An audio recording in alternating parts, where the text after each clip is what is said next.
और मैं पूरी तैयारी में लग रही हूँ। और टिकट की ये मुझे पूरी उम्मीद है, मुझे टिकट मिलेगी और राव साहब के आशीर्वाद से।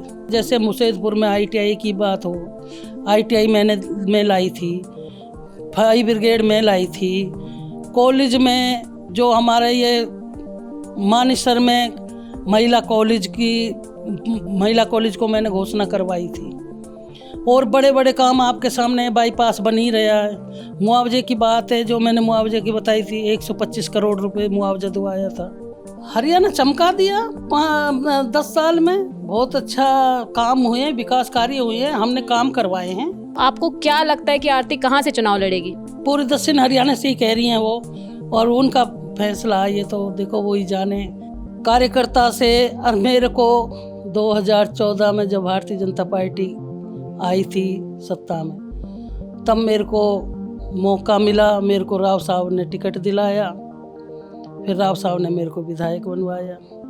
इलेक्शनों में वादा करा था कि मैं आपके सर से इंडी उतरवा दूंगी और मीठा पानी लाऊंगी, और आपके इंडियन को उतरवा के मीठा पानी दूंगी। 400 करोड़ के रोड बने थे, तो मेरे कार्यकाल में 2000 करोड़ के काम हुए थे पटौदी में। मार्केट बोर्ड के जितने भी मैंने गांव से गांव जोड़े, एक एक गांव में 2-2, 3-3 रोड निकल रहे हैं। राव साहब भारतीय जनता पार्टी में, भाजपा में है, और राव साहब भाजपा छोड़ के जा ही नहीं रहे, तो मैं भी भाजपा में ही हूँ, राव साहब के उसमें। जितने भी जो काम रह रहे हैं बकाए, आगे ने फिर मेरे को मौका मिलेगा भारतीय जनता पार्टी की प्रेरणा से और उनकी टिकट से और राव साहब के आशीर्वाद से, फिर इतना ही काम करूँगी।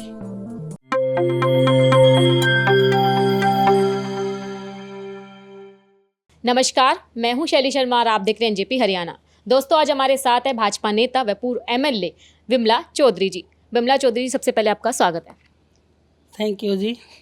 विमला चौधरी जी 2014 के चुनाव में पटौदी विधानसभा क्षेत्र से इलेक्शन लड़ा था, चुनाव जीत गई थी और 2019 तक इन्होंने पटौदी से प्रतिनिधित्व किया था। 2019 में टिकट पर कैची चल गई थी, सत्य प्रकाश जरावता को टिकट दिया गया था। तो आज हम इनसे जानेंगे यहाँ की राजनीति के बारे में और इनकी चुनावी तैयारी के बारे में। सबसे पहले आप यही बताइए, आपकी चुनावी तैयारी कैसी चल रही है? आपको टिकट की कितनी उम्मीद लग रही है? मेरी तैयारी बहुत ज़ोरों से चल रही है और पूरी तैयारी हो चुकी है, और मैं पूरी तैयारी में लग रही हूँ। और टिकट की ये मुझे पूरी उम्मीद है, मुझे टिकट मिलेगी और राव साहब के आशीर्वाद से। और विकास कार्य के लिए चुनाव में ज़रूर लड़ूंगी। जी, आपने राव समर्थक कह ही दिया अपने आप से। जी, मैं आगे बात को बढ़ाती हूँ। 2014 से लेकर 2019 तक का कार्यकाल आपका रहा। 2019 से 2024 तक सत्यप्रकाश जरावता रहे। इन 10 साल के कार्यकाल में क्या पटौदी में विकास कार्य हुए, क्या क्या कार्य हुए? ऐसा है जी, जो मैंने 2014 से 2019 तक करे थे वो काम, चाहे भी अपने बाईपास की बात हो, चाहे मुआवजे की बात हो, जो हमारी फसल ख़राब हुई थी, 125 करोड़ रुपए मैंने किसानों को मुआवजे के तौर पे दिवाए थे। और विकास कार्य इतने हुए थे, चाहे कितना ही किधर से भी उठा के देख लो, मैंने इतना विकास कार्य करवाए कि बहुत ज़्यादा अपने कार्यकाल में। अभी आपने बाईपास की बात करी। हम जैसे देखते हैं कि रेवाड़ी से जब पटौदी की साइड आते हैं तो कई कांग्रेसी नेताओं का आरोप है कि इसको जो हेली मंडी की साइड है उस तरफ डायरेक्ट कनेक्ट नहीं किया गया, तो इस पर आपका क्या कहना है? ये जो बाईपास का आधा ओ बनना है, ओ बनेगा तो इसको मैं बनते ही पहले इसको बनवाऊंगी। और जो मैंने कार्य करें, चाहे फायर ब्रिगेड की बात हो पटौदी में, CM साहब जब मैंने पटौदी बुलाए थे तो उन्होंने आगे घोषणा करी, तो ये मेरे को बहुत सौगात दे गए थे। जैसे मुसेदपुर में ITI की बात हो, ITI मैं लाई थी, फायर ब्रिगेड में लाई थी, कॉलेज में जो हमारे ये मानेसर में महिला कॉलेज को मैंने घोषणा करवाई थी। और बड़े बड़े काम आपके सामने, बाईपास बन ही रहा है। मुआवजे की बात है, जो मैंने मुआवजे की बताई थी, 125 करोड़ रुपए मुआवजा दिवाया था।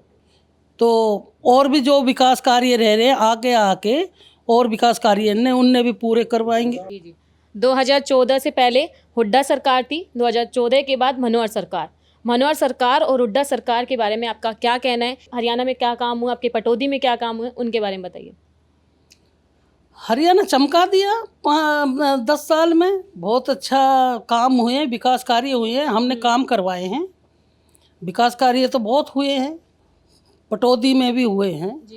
और आप देख ही रहे हो सारी जगह काम तो बहुत अच्छे हुए। आरती राव के लिए काफ़ी चर्चा चलती है, कई विधानसभा क्षेत्रों से उनके चुनाव की चर्चा चलती है। आपको हमारे प्रोग्राम्स में देखते हैं उनके, आप काफ़ी नज़दीकी मानी जाती है। तो आपको क्या लगता है कि आरती कहाँ से चुनाव लड़ेगी? अब ये देखो, कोई पता नहीं है कहाँ से लड़ेंगी, लेकिन वो उनका दावेदारी तो कई जगह से ही कहने लग रही है, कोसली से भी और पूरे दक्षिण हरियाणा से ही कह रही हैं वो। और उनका फैसला ये तो देखो वो ही जाने कि कहाँ से अलग से लड़ेंगी। विमला चौधरी की क्या इच्छा है? मेरी इच्छा क्या है, जैसे उनकी इच्छा है उनके साथ मेरी इच्छा है। आप ये बताइए, आपकी राजनीतिक पारी कब से शुरू हुई? सबसे पहले पार्टी आपने कौन सी ज्वाइन की? कहाँ से चुनाव लड़ा? सब बताइए। जो मेरी राजनीति शुरू हुई थी वो तो लंबी राजनीति थी।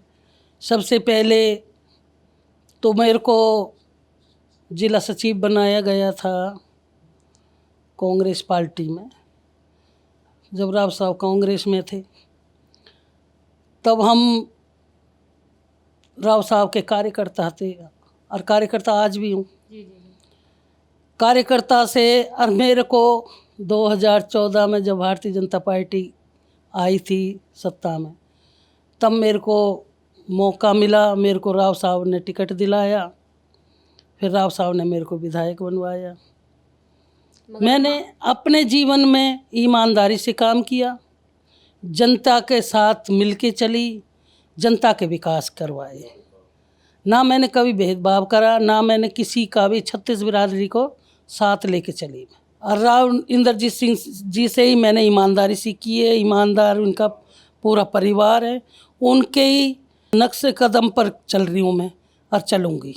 आप अपने 5 साल के कार्यकाल की जो बड़ी उपलब्धि है, जो आपने काम करवाए पटौदी के लिए, उनके बारे में बताइए। मैंने सबसे पहले तो हमारा खेड़ा से अनूरगढ़ तक खारे पानी का जंगल है, ये खारे पानी आते हैं गांव में भी। तो मैंने अपने इलेक्शनों में वादा करा था कि मैं आपके सर से इंडी उतरवा दूंगी और मीठा पानी लाऊंगी और आपके इंडिन को उतरवा के मीठा पानी दूंगी। मैंने वो, अब मेरे को चंडीगढ़ गई थी तो सीएम साहब और धनखड़ साहब मीटिंग कर रहे थे, उनके बीच में जाके मैंने अपनी आवाज़ उठाई थी।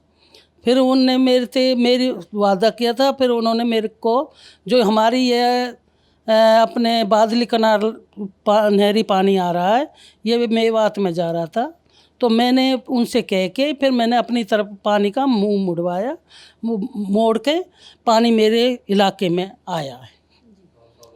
और राव साहब ने मेरी मदद करी थी। और जो भी काम करती थी बड़े बड़े, चाहे ITI की बताई मैंने मुसेदपुर में, और ये व्यायामशाला की बात थी, हमारे 125 करोड़ जो मुआवजे की बात थी किसानों को दुआया था, और 400 करोड़ के रोड बने थे। तो मेरे कार्यकाल में 2000 करोड़ के काम हुए थे पटौदी में। मैंने इतनी बड़ी उपलब्धि लाई थी मैं अपने इलाके में। मार्केट बोर्ड के जितने भी मैंने गांव से गांव जोड़े, एक एक गांव में 2-2 3-3 रोड निकल रहे हैं। जो रास्ता रहता था एक गांव को जोड़ के, मैं उसी रास्ते को 4-5 गांव से जोड़ के उसको एस्टीमेट बनवा के तब देती थी। और जब मैंने ये 4-4 क्रम के भी रोड बनवाए। आपने विकास कार्य के बारे में बताया, लेकिन पिछले दिनों आपके सांसद ही बोल रहे थे कि शहर में गंदगी है, बिजली का कोई प्रबंधन नहीं है। बंदवाड़ी भी गए थे और कहा था कि समाधान नहीं हुआ तो वह भी धरने पर बैठ जाएंगे। इस पर आपका क्या कहना है? अभी बात आई थी तो इसका राव साहब ने निरीक्षण करा था, तो निरीक्षण में आई होगी, उनने पहले उठाई होगी आवाज़, तो उसमें नहीं कोई बात सिरे चढ़ी होगी, तो इसलिए उनने कह दिया होगा। जी, हम देख रहे हैं कि मानेसर नगर निगम के चुनाव नहीं हुए, यूँ तो गुड़गांव और फरीदाबाद के भी चुनाव नहीं है नगर निगम के, तो ना तो कोई विकास कार्य हो रहा है, ना कोई कूड़ा उठाने की सिस्टम बन पा रहा है, बहुत गंदगी है शहर में। क्या कहेंगे? चुनाव नहीं हो रहे, पंचायत को छोड़ करके नगर निगम में बदला गया है, क्या कहना चाहेंगे? सरकार नई चीज़ लाती है तो अच्छे के लिए लाती है, और जो आगे काम होंगे, अच्छे होंगे। चुनाव ये है, अब चुनाव मेरे ख्याल से विधानसभा के बाद में ये भी नगर निगम के भी चुनाव हो जाएंगे। अगर मान लिया जाए राव इंद्रजीत सिंह भाजपा से दूर होते हैं, क्या बिमला चौधरी दूर होंगी? राव साहब भारतीय जनता पार्टी में भाजपा में हैं और राव साहब भाजपा छोड़ के जा ही नहीं रहे, तो मैं भी भाजपा में ही हूँ और राव साहब के उसमें हूँ। मान लीजिए आपको टिकट मिल जाती है तो आपका आगे क्या क्या रोड मैप होगा, क्या विज़न होगा, क्या देना चाहेंगे पटौदी को? देखो जी, जब अब मेरे को आगे मौका मिलेगा तो जनता के लिए काम करूँगी। क्या रोड मैप होगा, क्या क्या विकास कार्य करवाएंगी? कोई तो आपने सूची बनाई होगी। जो विकास कार्य अधूरे रह गए हैं, जनता से पूछकर, मैंने पहले भी जनता से पूछ कर ही उनकी राय लेके ही काम करती थी। अब भी मैं जनता से पूछ कर ही मैंने इतना काम करवाए थे कि और भी जितने भी जो काम रह रहे हैं बकाए, आगे ने फिर मेरे को मौका मिलेगा भारतीय जनता पार्टी की प्रेरणा से और उनकी टिकट से और राव साहब के आशीर्वाद से फिर इतना ही काम करूँगी।